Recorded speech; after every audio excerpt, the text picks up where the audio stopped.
Buckle up, folks. We're going to have some fun. Today, we're going to start on a new series. I was sent a best of 9 between Kaiju and Scarbrand, two friends of the channel, regular submitters of replays, and overall great lads.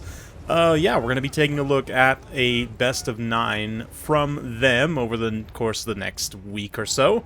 I may pepper in some Slade-based shenanigans to give us a little bit of palate cleanser, maybe every 3 battles or so, but we'll see. We'll see kind of how the series plays out.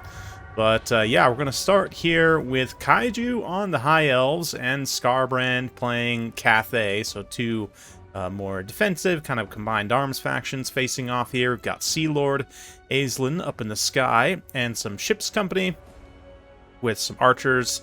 Sisters of Avalorn mixed in there as well. Lore of Metal Mage, looking for some Plague of Rust and Searing Doom. A couple of Reavers for some light mass, and the Reavers in the Vanguard as well, way out in the corners there. As for Cathay, Dragon-Blooded Shugengun of Yin. We're going to see Jade Shield and the Constellation of the Dragon AoE damage spell. Not super common pick, but very cool to see. I see a bit of intensity as well, so what is there? Another caster on the field here? Something is charging up the element of the winds. No, spell mastery is just at 100%. Okay, not really sure what's happening there. Intensity 115.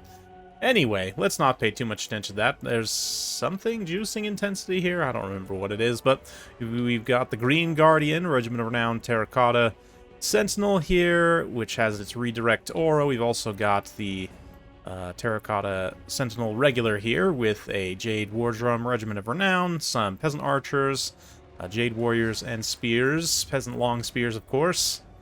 A couple of Crowmen gonna aggressively seek out some contact here, perhaps. Dive in on those Reavers. We'll see. Bit of a risky dive, unsupported. Aislinn's in the area as well. It's a pretty expensive and high value, tactically high value unit, potentially to just be thrown away, but we get Jade Shield on the Terracotta Sentinel. He's going to try and shrug off as much of that arrow fire as he can. The fire arrows, of course, with armor piercing from the Sisters of Avalorn are quite potent, but it looks like... what's exactly he doing here with these Crowmen?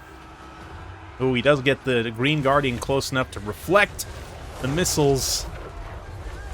Those just immediately... arrows, I should say, immediately flying back and hitting the Elves in the face as they try and shoot there at close range. Aislinn's going to jump down and in. Green Giant, Jolly Green Giant here. Going to get his green beans going. And we'll see. Right now, not doing too many attack animations against Aislinn himself, but Crowman also now acting in some disruption here to jump on some of these ranged units, getting countercharged by Silver Helms. Ooh, not all Reavers. Some Silver Helms for some proper mass there as well. The one Terracotta Sentinel also... man, that Constellation of the Dragon just nukes one of those archers that was teeing off that upgraded Plague of Rust. Definitely helping these archers to perform better, but these other ones are still too close to the Green Guardian. You're going to get arrows straight to the face, and Empress Crowman also jumped this unit of light archers with light armor, so overall pretty good stuff from Cathay, able to execute this rush pretty successfully, get back into the back line here, and disrupt and take out these archers. Likewise, though, the Illyrian Reavers are able to move in and mess up quite a few of these peasant archers as well. They're keeping the war drum away from the front line engagement, which is obviously going to be super helpful for the High Elves as they try and fight here. They did get some of the archers back far enough to be able to tee off on Terracotta Sentinels here. Yeah, those armor-piercing missiles are going to hurt quite a bit. Yeah, the value, health value dropping fast for both Terracotta Sentinels. So the rush was nicely executed initially, but the follow-up not exactly what it needed to be, and the balance of power is basically back towards even as we see a little Searing Doom in the front line there for the High Elves. The Empress Crowman not really dropping in. Ooh, another Constellation of the Dragon, though, hits those Sisters of Avalorn. Don't have any kind of spell resistance, so they are quite vulnerable to spell damage in general and counter-shooting. Yeah, don't have any missile resistance or spell resistance, unlike, say, your Devotees or Ice Guards, similar classy units. But oh man, did you see that Crow's matched animation? I don't think I've ever seen that before. He just picks up picks up one of the Sisters of Avalorn and just like bites her head off. That was crazy. Anyway, learn something new every day. With a game as complex and in-depth as Warhammer, you see something new, even after playing this game for a decade plus. Of course, Crowmen haven't been in for that long, but even still, a couple of years at least. A little Plague of Rust here on the Dragonblood Lord, as she very bravely kind of chases Aisling around here. It's not going to be the safest endeavor, but Cathay getting a little bit of a cohesive push here. They got some of these peasant archers in range to get the extra reload skill. They're getting extra melee stats as well. So Ship's Company charging in, trying to interrupt that. And the shooting now focused on the Jade War Drum, of course. There's still so many High Elf archers alive. Looks like Master of the Mist was used on the archers there in the back.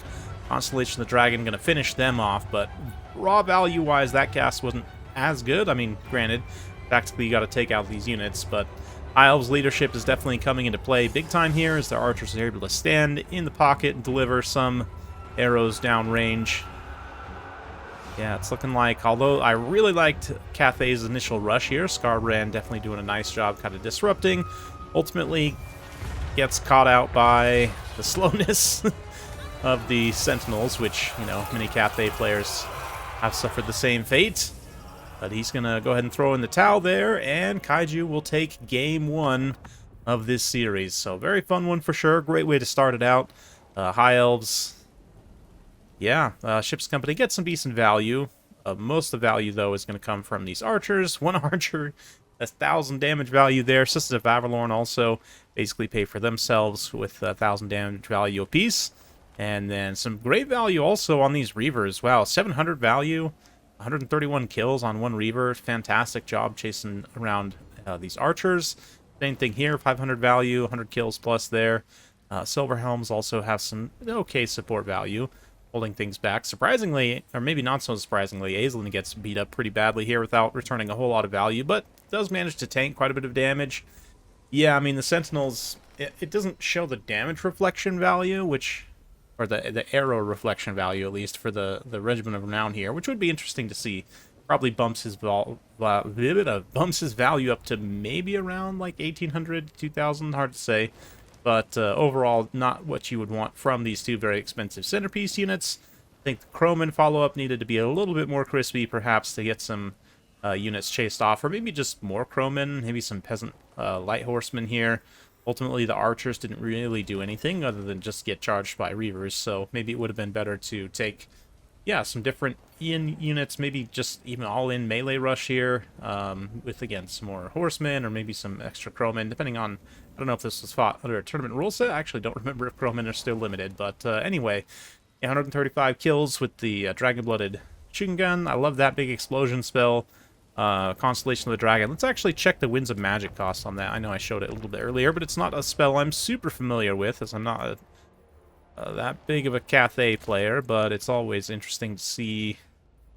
Lore of Yang here. Yeah, Constellation of the Dragon, 15 Winds of Magic is quite a bit to be paying. Granted, it is a nice, big, satisfying boom, but yeah, Overcast is all the way up to 20 Winds of Magic, which, granted, it's a lot, and it does all of its damage in one big explosion, but yeah, it does all its damage in one big explosion. That's both a pro and a con, depending on, you know, positioning, and if your opponent's able to dodge well, or, you know, just for me at least, it seems like it was probably not totally worth the Winds of Magic cost there that he ended up paying. Maybe it would have been better to just spam Fire Breaths, which is sort of the more meta play typically with this Lore of Magic, but you guys let me know what your thoughts down in the comments below. Hopefully you enjoyed. Strap yourselves in. We're going to have so much fun with this series, so be sure to prepare yourself accordingly. Like and subscribe. We'll see you next time.